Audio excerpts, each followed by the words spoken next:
Je m'appelle Madeline et j'ai 29 ans. Pendant des années, j'avais imaginé le moment où je pourrais enfin respirer sans sentir une pression écraser mes côtes, le jour où je me choisirais moi-même, sans m'excuser. Et ce moment est arrivé discrètement, le matin où j'ai quitté mon travail. Il n'y a pas eu de grand discours ni de porte claquée. Juste un courriel calme et un doigt tremblant au-dessus du bouton envoyé. Je me suis installée dans une maison isolée au bord d'un lac, dans le nord-ouest du Pacifique, un endroit de bois de cèdre et de brume. Mais ma paix a été brisée par une simple vibration. Ma mère appelait. Bienvenue sur la chaîne quand le karma frappe. Je suis assise dans mon jardin aujourd'hui, à regarder les poissons nager paisiblement. Cela me rappelle que la vie n'est pas toujours aussi calme que la surface le laisse croire, un peu comme la maison au bord du lac où Madeline pensait avoir trouvé la paix. D'où nous regardez-vous? Avez-vous un endroit tranquille préféré, ou peut-être votre propre jardin? J'adore lire ce que vous me racontez de votre monde. Revenons maintenant à Madeline, au moment précis où sa paix se brise soudainement. Dans ma nouvelle maison, tout sentait le cèdre et la terre humide. C'était un refuge sensoriel, loin des néons agressifs et de l'angoisse constante du cabinet d'avocats spécialisé en contentieux. Pendant 3 jours, j'avais vécu dans un monde où le seul horaire était la brume qui se levait au-dessus du lac. Puis le téléphone a sonné. Le nom de Brigitte sur l'écran n'était pas simplement un appel. C'était une intrusion. Je l'ai fixé jusqu'à la dernière sonnerie, mon estomac se nouant en un nœud familier et douloureux. Quand j'ai finalement répondu, il n'y a pas eu de bonjour. Aucune question sur ma santé. Aucun mot sur la manière dont je m'installais dans la maison à 480 000 € que je venais d'acheter avec chaque centime gagné par mon propre travail. Sa voix est arrivée comme une convocation. Nous emménageons demain, dit-elle. Le ton était plat, définitif, chargé du poids de quelqu'un convaincu que ma vie n'était qu'une annexe de la sienne. Ton père a dit que c'était bon, ajouta-t-elle, comme si le silence passif de Gérard constituait un sceau officiel. J'étais assise sur ma terrasse en bois. L'air froid frappait mon visage. Et soudain, tout est devenu clair. Pendant une seconde, mon esprit a cherché comment les accommoder. C'était l'ancienne Madeline, celle qui considérait ses parents comme une dette impossible à rembourser. Mais l'analyste en contentieux en moi a pris le dessus. Je me suis rendu compte que Brigitte ne demandait pas une chambre. Elle lançait une prise de contrôle hostile. Elle ajouta même, avec une froideur tranchante. Si ça ne te plaît pas, tu peux aller vivre ailleurs. L'audace de cette phrase m'a frappé comme un coup physique. Elle me disait de trouver un autre endroit où vivre, dans la maison qui m'appartenait. Mes mains tremblaient. Mais je n'ai pas pleuré. Je n'ai pas demandé pourquoi. Je ne l'ai pas supplié de comprendre mon besoin d'espace. Au lieu de ça, une concentration étrange et électrique s'est installée en moi. J'ai souri. Même si elle ne pouvait pas le voir. Je venais de comprendre qu'elle venait de me donner la dernière preuve dont j'avais besoin pour cesser d'être une fille, et commencer à être une propriétaire bailleur. J'ai raccroché sans un mot. Le silence du lac est revenu. Mais il était différent. C'était le silence d'une salle d'audience avant l'entrée du juge. Je suis entrée dans mon bureau, mes pas résonnant sur le parquet. Je n'ai pas ouvert une valise pour faire mes bagages. J'ai ouvert mon ordinateur. J'ai lancé un dossier que je tenais discrètement à jour depuis des années. Un dossier que j'appelais le registre familial. Ce n'était pas une crise. C'était de la comptabilité. Quand la lune s'est élevée au-dessus des pins, mes mains avaient cessé de trembler. Je n'étais pas la victime d'une invasion. Je préparais une surprise pour leur arrivée. J'ai ouvert le tableur que je gardais caché dans un disque protégé par mot de passe depuis 3 ans. La plupart des gens gardent des photos de leurs parents dans leurs archives numériques. Moi, je gardais des reçus. La lumière bleue de l'écran se reflétait dans mes yeux tandis que je comprenais quelque chose. Depuis longtemps, je n'étais plus une fille pour Brigitte et Gérard. J'étais un investisseur silencieux dans un mode de vie qu'ils n'avaient pas les moyens de s'offrir. Ma compassion était un luxe qu'ils avaient utilisé à découvert pendant plus d'1 décennie. Et ce soir-là, le compte arrivait enfin à 0. J'ai commencé à faire défiler les lignes. Au début, c'était modeste.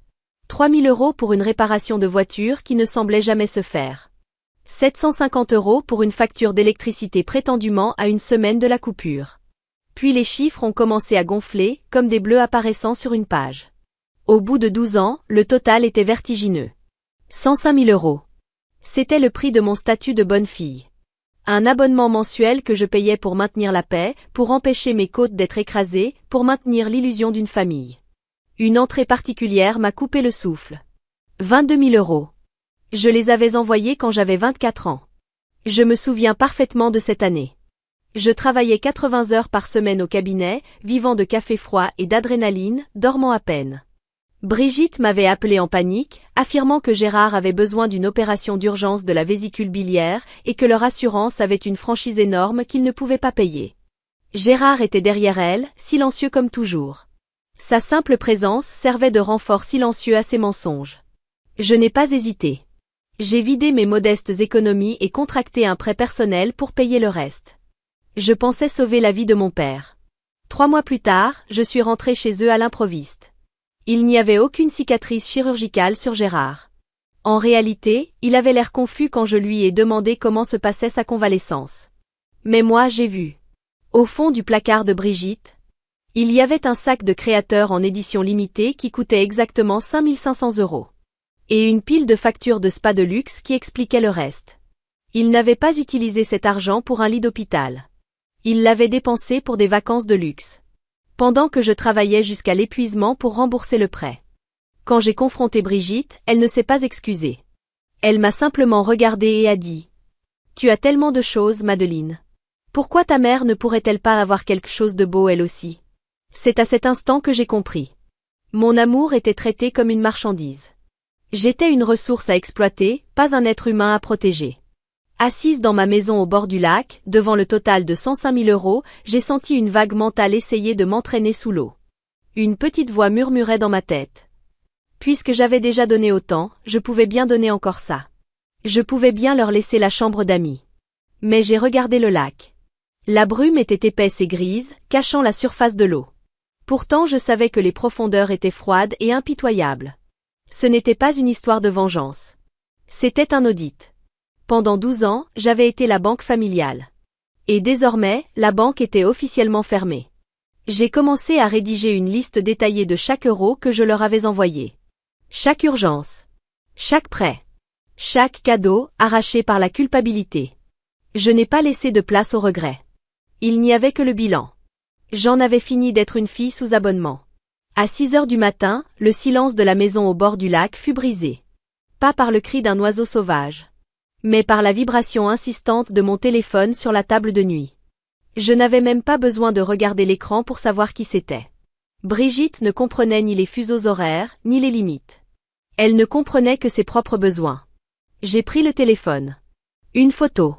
Une image granuleuse d'un énorme camion de déménagement jaune, garé dans une allée que je reconnaissais parfaitement. La légende disait « Tout est chargé. On sera là vers midi. Assure-toi qu'il y ait de la place dans l'allée pour la rampe. » J'ai fixé la photo de ce camion massif.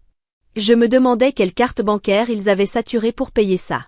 Ou s'ils avaient utilisé les derniers restes de l'argent volé sur leur crédit immobilier pour financer cette invasion finale. Ils dépensaient leurs dernières miettes sur un pari. Le pari que je serais trop faible pour les refuser une fois garés sur mon gravier. Je ne me suis pas précipitée hors du lit. Je n'ai pas ressenti l'envie frénétique de l'appeler pour hurler qu'il ne pouvait pas venir. Je me suis simplement redressée. L'air froid des montagnes a fait frissonner mes bras. Et j'ai regardé les messages arriver les uns après les autres, comme une attaque parfaitement scénarisée. Brigitte passait à son arme principale. La carte de la mère sacrificielle. Le message suivant disait « Je n'arrive pas à croire que tu sois aussi difficile à ce sujet. Après tout ce que ton père et moi avons fait pour toi. Je t'ai porté pendant 9 mois. J'ai passé 20 ans à m'assurer que tu avais tous les avantages. Nous avons sacrifié notre jeunesse pour que tu obtiennes ce diplôme prestigieux et ce travail dans une grande ville. Et maintenant que nous avons des difficultés, tu veux nous traiter comme des étrangers. C'est déchirant, Madeleine. Vraiment déchirant. » Je suis restée fixée sur ces mots.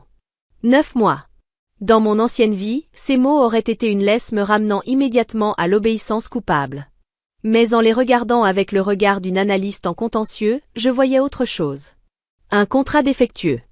Un bail biologique de 9 mois ne donne pas un droit d'occupation à vie sur la santé mentale d'une fille adulte, ni sur sa maison. Ma mère ne me voyait pas comme une personne.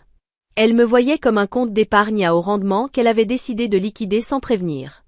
Puis est arrivé le renfort. Gérard brisa enfin son silence.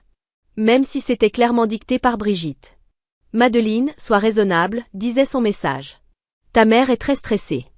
Nous avons déjà donné notre préavis pour notre logement et les nouveaux locataires arrivent demain. Nous n'avons littéralement nulle part où aller. Ne brise pas le cœur de ta mère pour une simple chambre d'amis. Nous sommes une famille. Et une famille s'entraide. La manipulation était parfaite. Un mouvement en tenaille, mélangeant culpabilité et urgence, conçu pour me faire passer pour un monstre si je refusais de leur remettre mes clés. Ils avaient volontairement brûlé leur propre pont. Pour m'obliger à leur en construire un nouveau. C'était une stratégie calculée pour me coincer dans un coin où je n'avais que deux rôles possibles. La fille obéissante. Ou la méchante de la famille. Je suis restée debout devant la fenêtre, regardant la brume glisser au-dessus du lac. Je ressentais une curiosité étrange, presque détachée. Je me demandais s'ils avaient remarqué une chose. Dans tous ces messages, dans toute cette grande démonstration émotionnelle, pas une seule fois ils ne m'avaient demandé si j'allais bien. Pas une seule fois ils ne m'avaient demandé pourquoi j'avais quitté mon travail. Ou si j'étais heureuse. Ils ne venaient pas me voir. Ils venaient occuper une ressource. Cette prise de conscience ne m'a pas fait mal. Elle a simplement tout simplifié. Je n'ai répondu à aucun message. Je ne leur ai pas donné le carburant d'une dispute. Les disputes sont pour les gens qui pensent encore qu'il existe un terrain d'entente. Je suis allée dans la cuisine. J'ai préparé une cafetière de café noir. Puis je me suis rassis devant mon ordinateur. S'ils voulaient jouer à un jeu d'occupation à enjeux élevés, très bien. Mais ils entraient dans une salle d'audience. Pas dans une réunion de famille. Je n'ai pas répondu quand le téléphone a sonné 10 minutes plus tard. Je n'ai même pas regardé l'écran pour voir le visage de Brigitte. Dans mon ancienne vie, j'aurais fait les 100 pas dans la cuisine, le cœur cognant contre mes côtes, répétant dans ma tête des dizaines de façons de dire non sans paraître ingrate. Mais cette Madeleine n'existait plus. Elle avait été remplacée par une version de moi qui voyait toute cette situation comme une fusion d'entreprises en train d'échouer. Mes parents étaient la filiale essayant de prendre le contrôle de la société mère. Et moi, j'étais l'analyste en contentieux chargé de faire échouer l'opération. J'ai alors décidé d'utiliser la méthode de la pierre grise. Une technique psychologique que j'avais étudiée pendant mes mois les plus sombres au cabinet.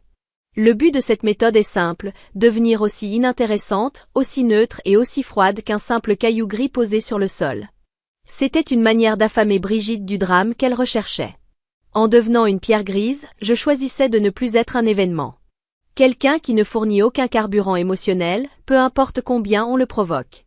Pour une personne narcissique, le silence est la plus terrible des salles d'audience. Et j'étais sur le point de lui en donner une condamnation à vie. On ne discute pas. On n'explique pas. On ne se défend pas. Les narcissiques comme Brigitte se nourrissent des réactions émotionnelles, qu'elles soient positives ou négatives.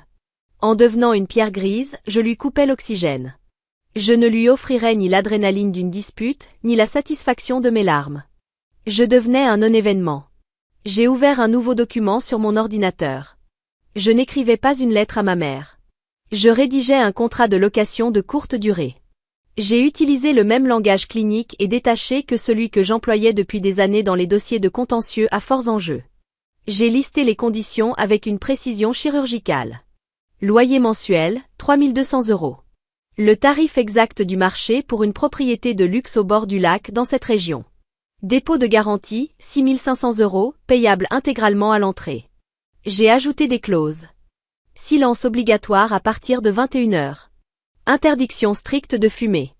Toute modification permanente de la propriété entraînerait une expulsion immédiate. Puis j'ai joint le tableur du registre familial en annexe. Je l'ai intitulé « État des contributions familiales en attente, 2014 à 2026 ». Je voulais qu'il voie le chiffre 105 000 € noir sur blanc. Ce n'était pas un appel émotionnel pour qu'ils reconnaissent mon sacrifice. C'était un relevé comptable de la dette qu'ils avaient accumulée. La souscription de ma loyauté avait été payée intégralement. Et la facture était désormais largement échue. Je n'ai pas répondu au message. Je n'ai pas rappelé Gérard. À la place, j'ai envoyé un courriel officiel sur leur adresse commune. Objet. Conditions et modalités pour une éventuelle occupation. Le corps du message ne contenait qu'une seule phrase froide. Vous trouverez ci-joint les exigences juridiques et financières nécessaires pour tout séjour dans cette résidence privée. Merci d'examiner les documents et de les faire authentifier avant votre arrivée. J'ai appuyé sur envoyer. Une sensation étrange de pouvoir m'a traversée. Pour la première fois en 29 ans, le sol sous mes pieds m'appartenait. Je ne réagissais plus à leur chaos. Je définissais les règles de leur existence dans mon monde. L'écran de mon ordinateur brillait comme un autre lever de soleil. Un lever de soleil fait de faits, de chiffres et de justice silencieuse. J'ai bu une gorgée de café noir et j'ai regardé le lac. La brume commençait à se dissiper, révélant l'eau bleue sombre en dessous. J'étais prête. Je ne me contentais plus de vérifier le registre. Je fouillais maintenant dans les fondations de mon propre crédit. L'achat de la maison au bord du lac avait exigé un examen approfondi de mon historique financier. Et même si la banque m'avait accordé le prêt, quelque chose dans les petites lignes continuait de déranger mon instinct d'analyste. J'ai ouvert mon rapport de crédit complet. Une longue liste clinique de chaque dette et de chaque demande associée à mon nom au cours de la dernière décennie. Et je l'ai vu. Une ligne discrète, cachée dans un sous-menu de compte clôturé. Une ligne de crédit hypothécaire, d'un montant de 36 000 €. Elle était liée à l'ancienne maison de mes parents. Celle qu'ils venaient justement de quitter. Mon cœur ne s'est pas emballé. Il est devenu glacial, comme l'eau au fond du lac. J'ai regardé la date d'ouverture du compte. 12 juin 2024. Je me suis appuyé contre le dossier de ma chaise, fixant l'écran jusqu'à ce que les chiffres deviennent flous. Je me souvenais parfaitement de juin 2024. J'avais passé tout ce mois-là à Londres. Je travaillais sur une fusion internationale qui exigeait ma présence dans un bureau sécurisé du quartier de Canary Wharf. De 8 heures du matin à minuit, tous les jours. Je n'étais même pas dans le pays. Encore moins dans un bureau de notaire dans ma ville d'origine. J'ai ouvert mes anciens dossiers de voyage et mes relevés bancaires de cette période. Aucun vol de retour. Seulement des paiements pour le métro londonien et des cafés hors de prix dans la capitale britannique. Je suis revenu au document numérique de la demande de crédit. Et je l'ai vu. Ma signature. Enfin, une imitation de ma signature. Une reproduction maladroite de mon écriture, griffonnée sur un document qui me désignait comme co-emprunteuse pour 36 000 €. Ils n'avaient pas seulement abusé de ma gentillesse. Ils avaient commis un vol d'identité. Ma mère conservait un dossier numérique contenant tous mes documents sensibles. Ma carte d'identité, mes déclarations fiscales et d'anciens dossiers datant de l'époque où je gérais leurs finances. Ils avaient contourné la vérification physique de la banque en utilisant un portail de demande en ligne. Et un notaire local. Un vieil ami de la famille. Quelqu'un qui n'avait posé aucune question lorsque ma mère avait affirmé que j'étais en déplacement professionnel, mais que j'avais déjà signé les papiers. Ils avaient transformé ma loyauté d'enfance en arme numérique. Ils avaient falsifié mon nom pour emprunter de l'argent qu'ils savaient ne jamais pouvoir rembourser. Utilisant mon score de crédit parfait comme garantie personnelle. Ce n'était ni une urgence familiale. Ni un malentendu. C'était un crime. La voix de ma mère résonna dans ma tête. Nous emménageons demain. Ton père a dit que c'était bon. Soudain, leur précipitation à venir vivre chez moi prenait tout son sens. Ils ne cherchaient pas seulement une chambre d'amis. Ils fuyaient les ruines de la pyramide financière qu'ils avaient construite. En utilisant mon nom comme fondation. Ils avaient vendu leur maison pour rembourser d'autres dettes. Mais ces 36 000 € étaient toujours là. Suspendus au-dessus de ma tête comme une guillotine. Je me suis frotté les yeux. Mais je ne me sentais plus fatigué. Je me sentais comme au tribunal, face à un accusé pris en flagrant délit de mensonge. C'était le coup fatal. En contentieux, il y a toujours une pièce à conviction qui fait s'effondrer toute la défense. C'était celle-là. Je n'ai pas appelé la police. Pas encore. J'ai simplement téléchargé le document et je l'ai enregistré dans un dossier intitulé « Preuve ». La révélation. La trahison n'était pas un orage soudain. C'était une pourriture lente que j'avais finalement décidé d'exposer à la lumière. Je compris alors qu'il n'existait plus aucun chemin pour redevenir la bonne fille. Madeleine était morte. Enterrée sous 36 000 € de dettes falsifiées. En regardant les premiers rayons du soleil toucher la surface du lac, j'ai compris que je ne protégeais plus seulement ma maison. Je me préparais à poursuivre mon passé en justice. Le bruit des pneus sur le gravier annonça leur arrivée exactement à midi. Depuis la fenêtre du salon, j'ai vu un SUV noir entrer dans mon allée. Derrière lui avançait lentement l'énorme camion de déménagement jaune que j'avais vu sur la photo. Il ressemblait à une ombre prédatrice suivant son éclaireur. Les deux véhicules s'arrêtèrent avec l'assurance arrogante d'une armée envahissante. Brigitte sortit la première. Ses yeux balayèrent immédiatement le bardage en cèdre et la grande terrasse avec une satisfaction presque prédatrice. Elle ne regardait pas ma maison comme un lieu de guérison. Elle inspectait son nouveau royaume. Gérard sortit ensuite. Les épaules voûtées, avec la même expression absente qu'il avait portée toute ma vie. Le visage d'un homme qui regardait sa femme mettre le feu et lui tendait simplement les allumettes. Ils ne frappèrent pas. Brigitte poussa la porte d'entrée et entra dans le hall comme si elle franchissait une ligne d'arrivée. Elle ne me regarda pas. Elle regarda la poussière sur les plinthes. Madeleine, tu aurais vraiment dû passer un coup de balai avant notre arrivée, lança-t-elle, sa voix résonnant sous les hauts plafonds. La critique arrivait avant l'affection. Comme toujours. Gérard resta derrière elle, une ombre silencieuse dans l'embrasure de la porte. Moi, je me tenais au centre de l'entrée, bloquant physiquement le passage vers le reste de la maison. J'avais vu assez d'affaires juridiques pour savoir que s'ils faisaient entrer leur carton et passaient une seule nuit ici, ils pourraient prétendre à un droit de résidence. Je ne laisserais aucune valise toucher mon sol tant que les conditions ne seraient pas signées. Je ne bronchai pas. Je n'offris ni étreinte ni verre d'eau. Je restai simplement près de la table de la salle à manger où 3 dossiers blancs épais étaient alignés avec soin. J'ai préparé quelque chose pour vous, dis-je.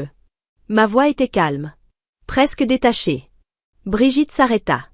Une lueur de méfiance traversa son visage. Oh, s'il te plaît, Madeleine, ne commence pas avec tes drames, soupira-t-elle en agitant la main. Nous roulons depuis des heures.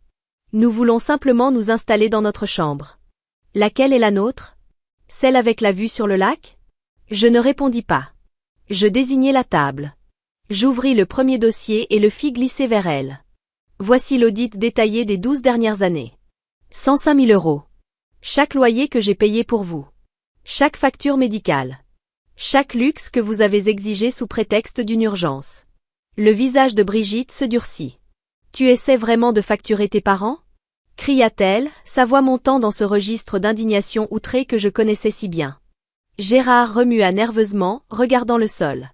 Je ne lui laissai pas finir. J'ouvris le deuxième dossier. Voici la demande de ligne de crédit hypothécaire datée de juin 2024. 36 000 €.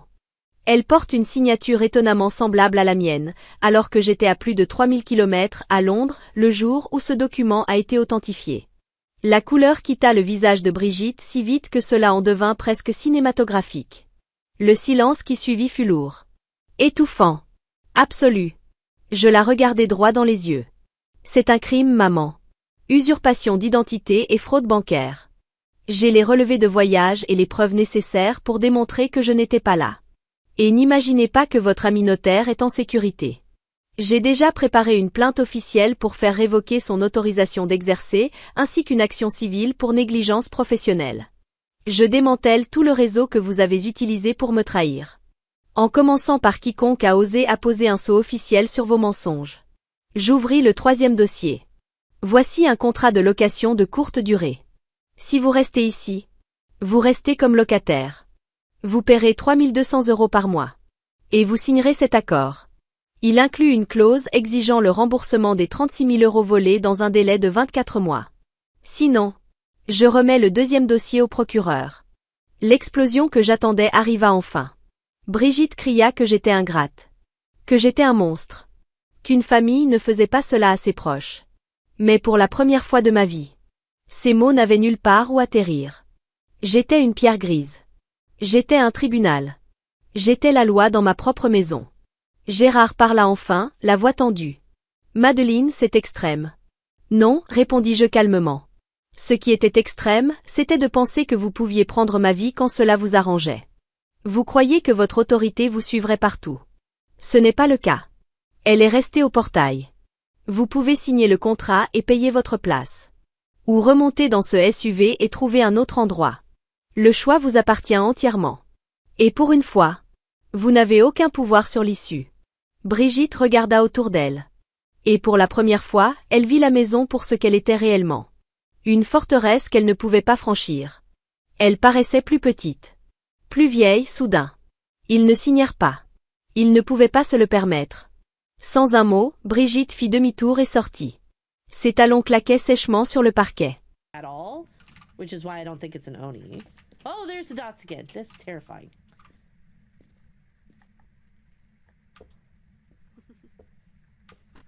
I'm gonna try to record the dots and the crucifix. Because we witnessed an event. I don't know where it was, but...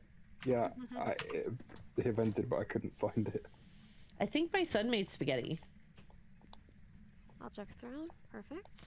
I think what solidified my fear of clowns was in like 2017 when there was a thing where clowns were roaming the streets and oh my god, I remember that one.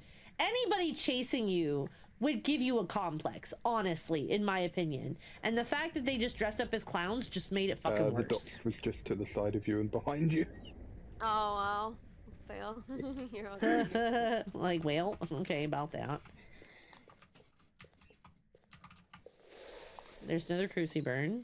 We do have another crucifix in there. It's by the I'm doors gonna here. Move that one. I saw the movie It way too young, so I've hated clowns since then. I saw it on the TV adaptation when I was 12. Well, I'm But- just gonna start hunting. Right? As they started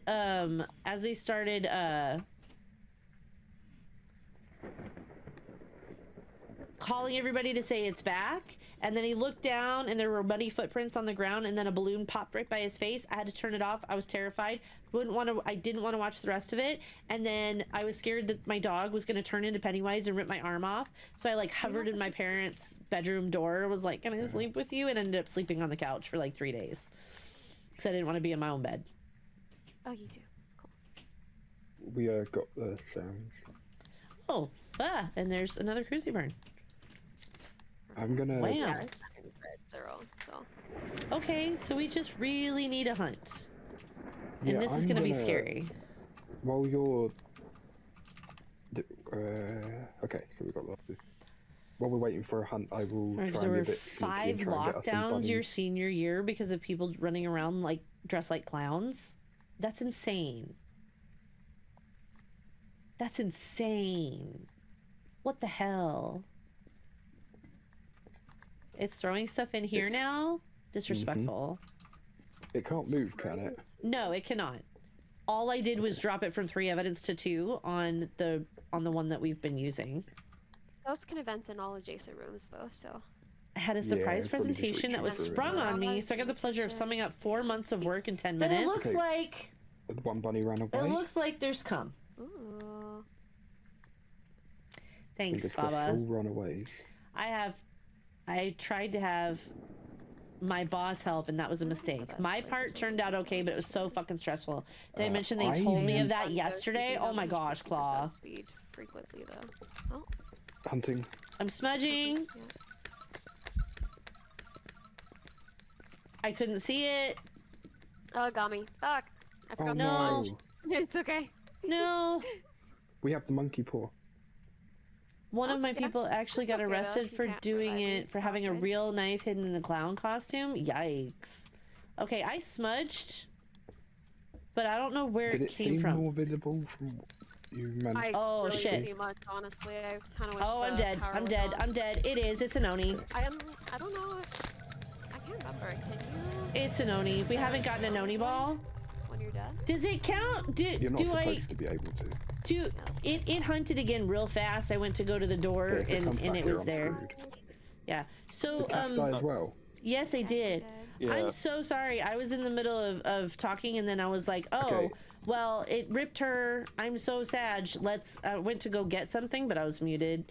And then it started hunting again when I was almost at the door, and I was like, damn. It was like an. Is it hunting again? Yes. Yes. Oh, I'm dead. Oh no. It Yeah, evented no. somewhere. There's Yep. nothing I could do. Yeah. Yes. That looks very Oni-ish. I'm circling Oni. If it's not an Oni, Oni, then you're it so really was- caked. Can I It peg came you? right up to the boards in the garage. Obviously, that's not an actual hiding spot. But at this point, the boards went full. that's terrible. And I was right. It did do the Ure ability. God damn it. We failed. It was me. It was Hang on. me because I wasn't in the round. No, it didn't. Cass, check the debriefing. It didn't do it. What? Yeah. Abilities I've had used that. 2. I Abilities closed used a door. 0. Favorite I've got room 2 on my changes. side. Favorite room changes is says- 0. Abilities used 2. I'll have to take a screenshot for you. It says ability 0, favorite room changes 0, event 0, and hunt 1. Events 1, hunts 1, abilities used 2, favorite room changes 0. That's wild. Use all Oh, of oh. your dance Yeah, emotes, you the TV said that guys. is so weird. This is wild. But we failed, so I have to eat a gross bean. What does it say for you, Pasta? Give me one sec. I'm always looking for you. Okay. So for me, Thank you for the chicken rave, Mihi. I love all of these dance emotes. This is probably gonna be either barf or dead fish. I don't know which. It's gonna be great though. Did you send me the screenshot? events one. Yeah, I'm just gonna grab it. It says, what about the abilities? Abilities? No, I don't have anything for abilities. Same. Yeah, that's great. Do we have As to like witness vomit them? flavored peach. That's a good question. It's been forever. For me What was since what? I've dug deep into it. I was wondering if we had to actually witness the abilities, because you saw it, I didn't see it, but I've never known that. I've sent you this screenshot now, but I've never Okay. heard that. I just thought you all got the abilities listed. Dude, that is wild because I have 62 interactions. You have 0. I It's have the same. 0. But you also, it also says 1 hunt. Total hunt duration was 0. Something's buggy. Because I have 1 minute and 14 seconds. Yeah, that makes no sense. Mm. Oh, crazy. That is wild. That is wild. Okay, so it was a Yurei. I thought it was, but then I guess was Oni, Mihi's- it was fine. I hope Mihi's happy. Wait, why are we Let me doing go- same others now? We're not. Why? Oh, I just selected random stuff. Hold on. Okay, actually, if I only it think was an event map. I think we have like one more game. Happy as my booty. Wait, getting ideas. Ideas for what? Reset. Okay, if we want to wait for like 2 minutes, the maps will reset. Oh, Unless we want to try and speed up Willow quickly. We could also do that. Let's do Willow quickly then, and we'll see what they go. Wait, what was that a clip of, Claw? If we just ignore the bunnies and just get the evidence and in and out, basically. Did you put us back on the other custom? I guess we'll I find don't out. think he did. Are we on APOC? No, we are not on APOC. I think. Okay. I put us back to 3 evidence. I put us back to 3 evidence. I was making a horrible face, Claw. I was like incredibly disappointed. That's the wrong kind of idea to be getting from me. Okay. Oh my goodness. Oh my goodness. We're I fine. think we. Oh wait, you turned off the flashlights. That's why. Yeah. Did you? I didn't know you did. I did to put it up to 5.28 because I went ahead and boosted the sanity drain to 200 and turned the flashlights off because it's so bright anyway. So, but the breaker still works. We still have light. Okay. it's in the kitchen. Oh, nice. and so is the. Oh, I touched the door. Does anybody have flat? Oh, I do. We have figgies. UV? Yeah. It's Ghost ghostwriting. Damn. Okay. Oh, you got the book. Cool. Should I try Spirit Box quickly? Sure. Yes. Wrong idea. Yep, Ren- those are the ones I usually. I Ren, mean, would you seriously, mind? I don't look like I'm having a good time, so maybe that have Spirit Box. should. Oh, we have Spare Box. Yeah, Poltergeist. Oh, okay. Should we Okay, go? well, we can leave. Yeah, we can Or- leave. No, because the things are resetting. We just need 2 more videos, though. Okay. Enough. Okay, 1 more video. I'll do the Paramite.